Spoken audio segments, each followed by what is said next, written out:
Hi everyone, thank you for joining our channel for us to share a story, how we got to Turkey. In this video, we're going to talk about the first week of our trip, how from booking the tickets to getting tested at the hospital.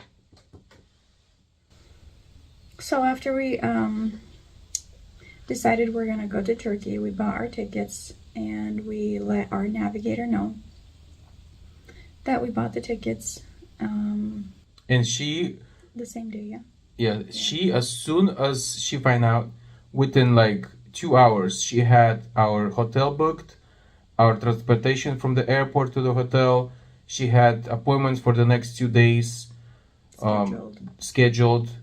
Basically, it was blood work, MRI, and PET scan. So everything happened really quick. So our flight was from Orlando to Istanbul, Turkey, and we had a layover in France, Paris. That actually was like a 9-hour layover.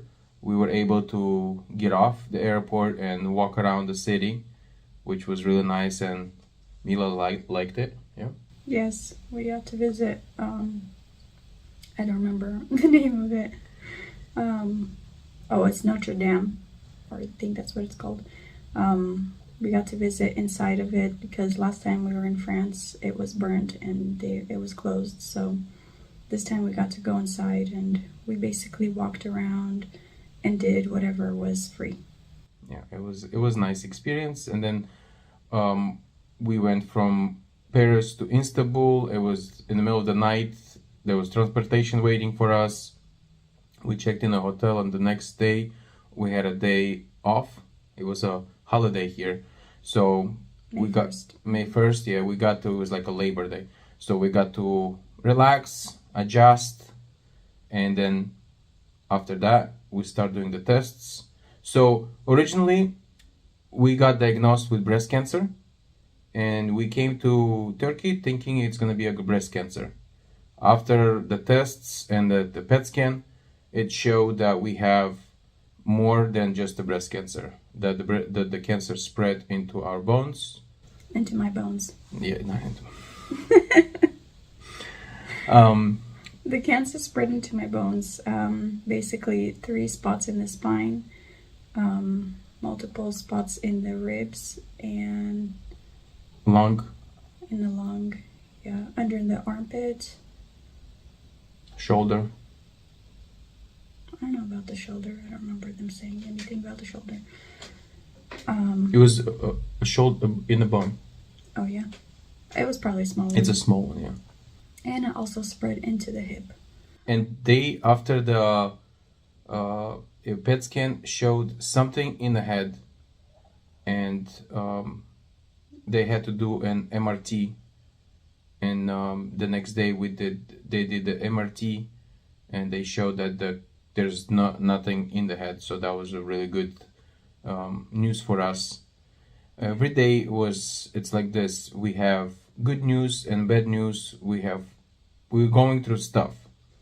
So we came here with breast cancer. Then they tell us it's spread in the bones. We had to process this. Then they tell us something in the head. We got worried. The next day they said that it's not active, it's not cancer. So it was a good news, a relief. It's a benign tumor, yeah, so that was good. We did biopsy in Florida, but they did not give us all the samples, all the material, so we had to do a biopsy here again. They collected more samples and to do more tests on there to see what kind of cancer it is. And after that, they basically prescribed a plan of what they're thinking for me to drink. And the original plan was to drink the pills that they're going to prescribe and then get tested every week by blood work to see how it's going, and then come back here in 3 months to do another PET scan to see how effective it is. It's every 2 weeks. Well, the blood test, yes, but I mean flying back here Yeah. for the PET scan, it's 3 months. 3 months. So that was the original plan, and okay, we thought everything is good, everything is set. And then they decided to do another test. I think they call it a fish test or something. Pikachu. I don't know. They call it Pikachu test. Yeah. To see, I guess they found that my cancer cells mutate themselves. So they have this defense mechanism from the drugs that they originally thought that I was going to be taking. So I can't take that anymore because it would be pointless. It would just defend itself and it wouldn't be working. And then they decided to go with a different medication that it was tested in America. They have a replica of it in Turkey, but not the original one. So the oncologist is suggesting that we go and find it somewhere in America because it had really good results with this specific kind of mutation. So that's where we're at right now, is trying to figure out where we're gonna get this medicine. And Before we do the medicine, what we're doing right now is laser. It's called radiation therapy. And targeted radiation. targeted radiation therapy for the bones. And so that's what we're going to be doing for 2 weeks, is radiation therapy, and then after that we're gonna go into the pills that they're gonna prescribe. Yes, and I cannot do the pills before they do the radiation therapy first. So what they're trying to do with the radiation is shrink the tumors in the bones, and then after that, hopefully the medicine will get rid of it, or I don't know. They're not really saying to get rid of it, but we are praying and we are believing that it will get rid of it. So that's what we're doing right now, which it's very emotional, especially going through the actual process. It's not as easy as we were told. For some reason, every time that they're like, oh, it's totally painless, everything is just gonna be great for me, because every time that's my question, is like, how painful is it gonna be? Like, what's the process, you know? So I'm getting myself mentally ready for it. And so far, whenever they say it's totally painless, it's not. Anyways, I did skip ahead to where we are right now, and going back to the first week that we were here. The first week was basically just a bunch of tests just to figure out where the cancer has spread and where it's at. The second week, or the second half of the week, was also a bunch of more tests. The doctors basically wanted to know exactly what they're dealing with. That way there is no mistake and they're doing the correct approach towards this. So they gave us a set of pills to purchase. They said first you gotta go through a radiation therapy, but while you're doing a radiation therapy, you have to go and buy the pills and the shots that they prescribed. So we start looking. We went to the pharmacy and they gave us a price of $5,200, which was expensive for us. That's for 3 months. So it was $5,200 for 3 months of set of pills. And we decided that was Friday, so we decided to go to Istanbul. It's like an hour away. See, maybe we can, find cheaper options or something. And the evening we were stressing and we were praying, and we did not know that God is gonna provide an answer the next day. So the next day, on a Saturday, we decided to go to get a hotel in. So it would be Saturday, Sunday, and we booked a hotel. It was a nice looking hotel. We paid $80, and we get to the hotel, And that's what I wanted to say about just be careful. There's, you know, different people, they might scam you. So, so we booked a nice hotel, and we got there, and they said, "Oh, we do apologize. Your hotel was booked. Your room was booked." I'm like, "Well, I already paid. I have booking, everything." They said, "Don't worry, we'll get you a better room in a different hotel."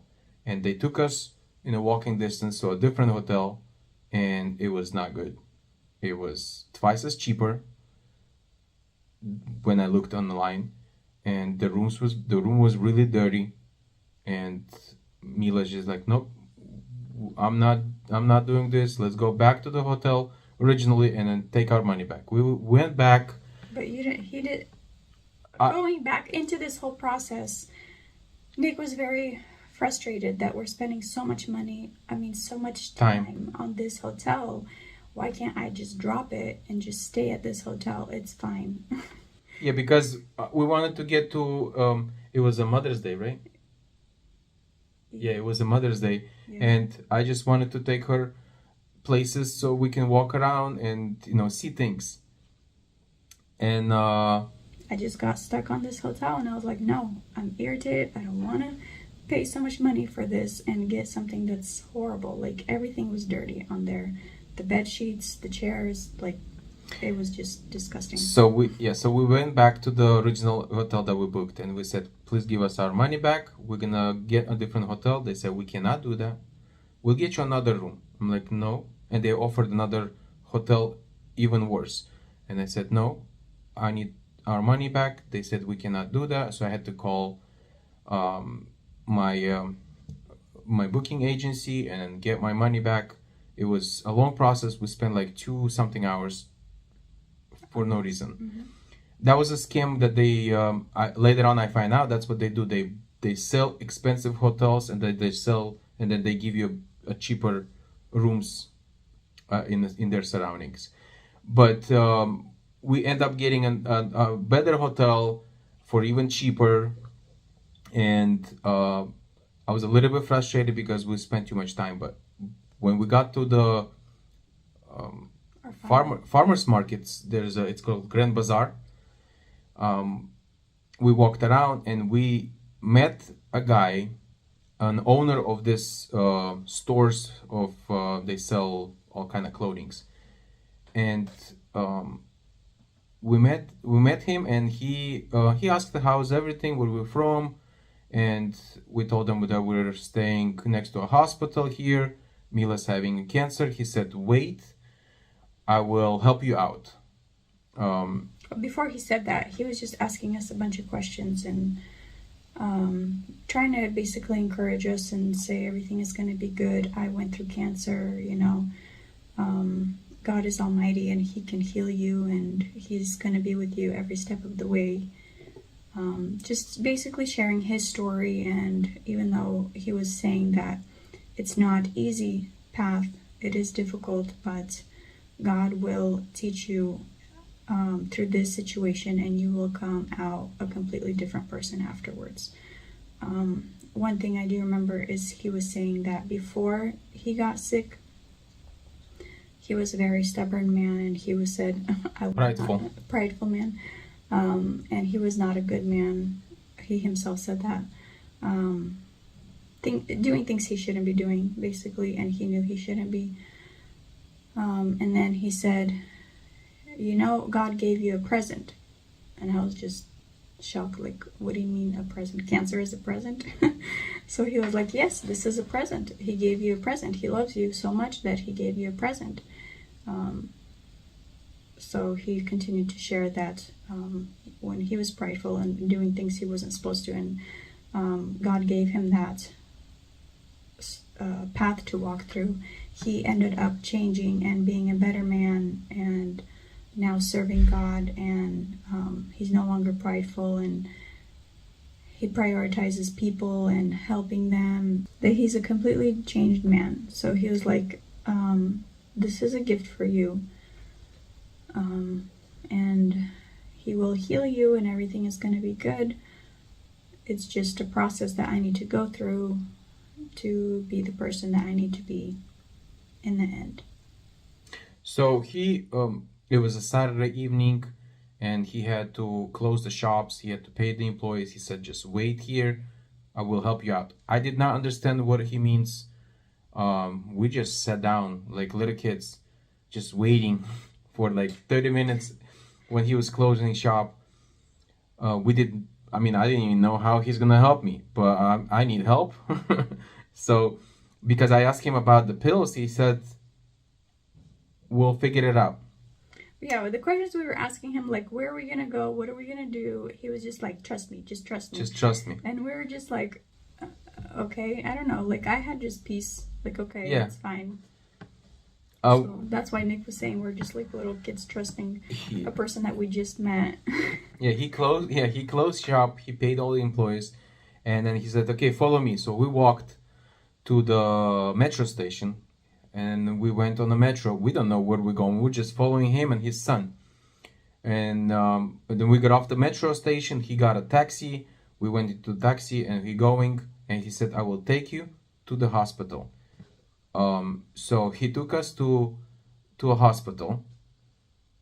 It's a government hospital, and he said, "I know the main doctor there. He did surgery. We're friends, and he will be able to help you out." So we went.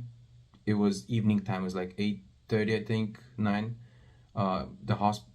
Nobody in the hospital except that doctor, and we sat down. The doctor looked at Mila. He said, "Bring me all the information, all the discs, all the biopsy, and I will be able to help you out.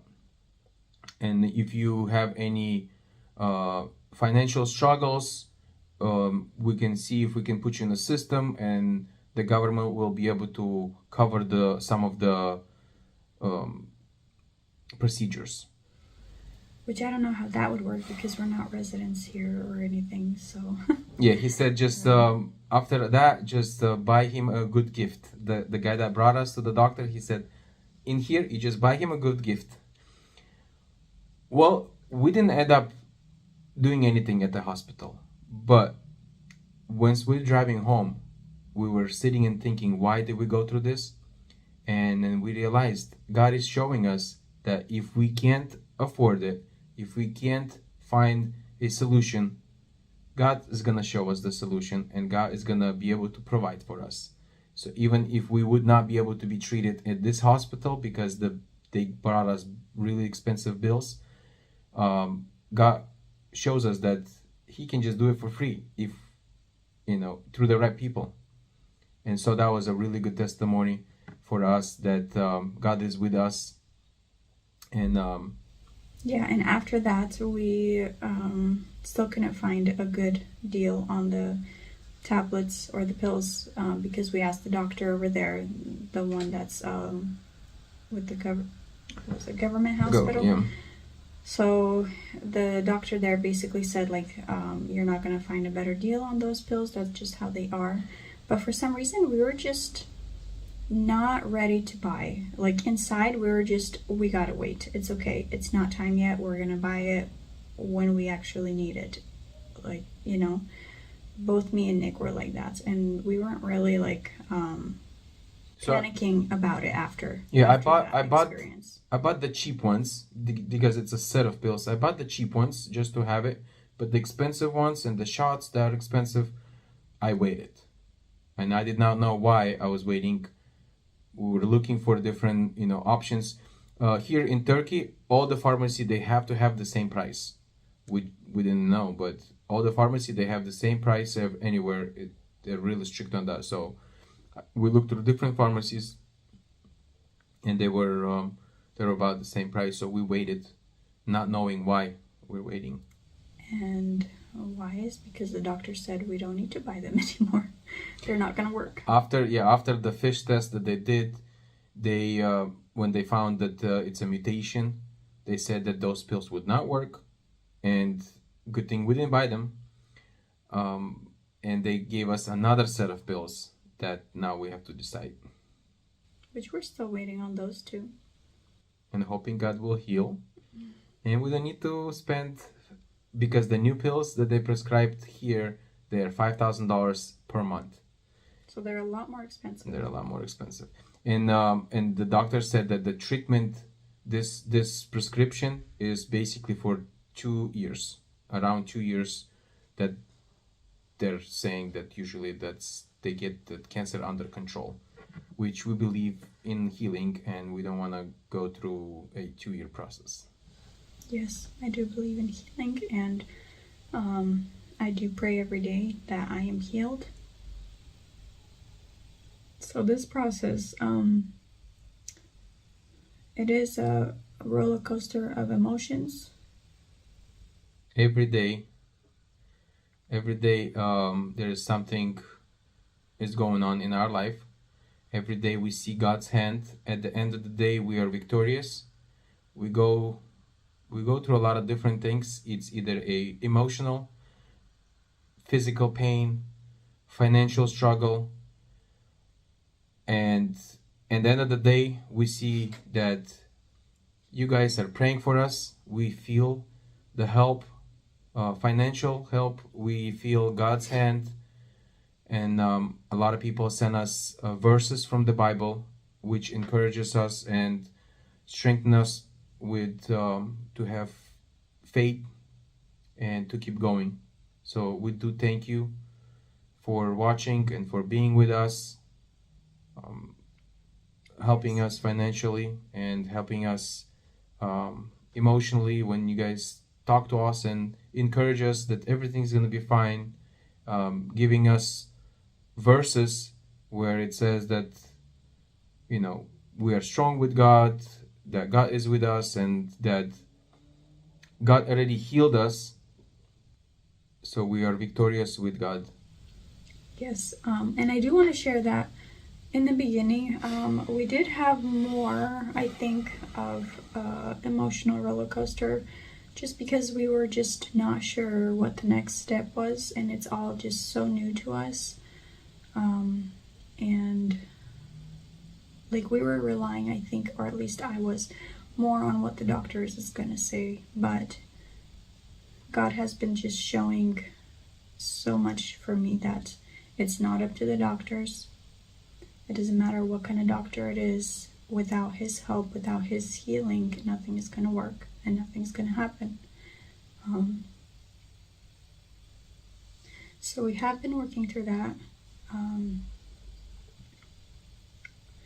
now we just, when we hear bad news, we just pray, or I just pray and just put it all into God's hands. And I do have more peace now.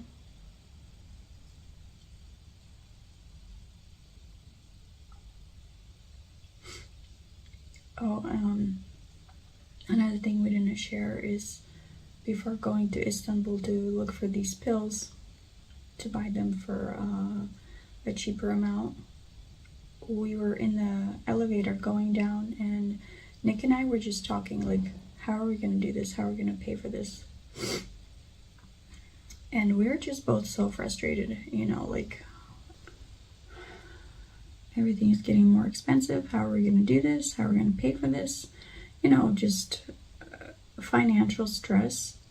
And as we're going down, I decided to open my Bible verse. And I remember if someone sent it to me or it was just in the Bible, basically, God's got you and everything is going to be okay. Put all your stress upon him. So in the elevator, I was just like, why do we keep stressing if God keeps showing us that he's got us? He's going to help us. Thank you for listening to the video and for supporting us and for showing us, sending us Bible verses and whatever way you are supporting us. Thank you for that. So in the next video, we will be sharing more, I think more of the spiritual side and how we're both growing spiritually. This is not just a physical battle, it is a spiritual battle as well. So we will be sharing more of that and what God is opening up to us and what he's showing us through other people and where we are now, or where he is leading us at the moment. Thank you for watching. See you next video. God bless. God bless.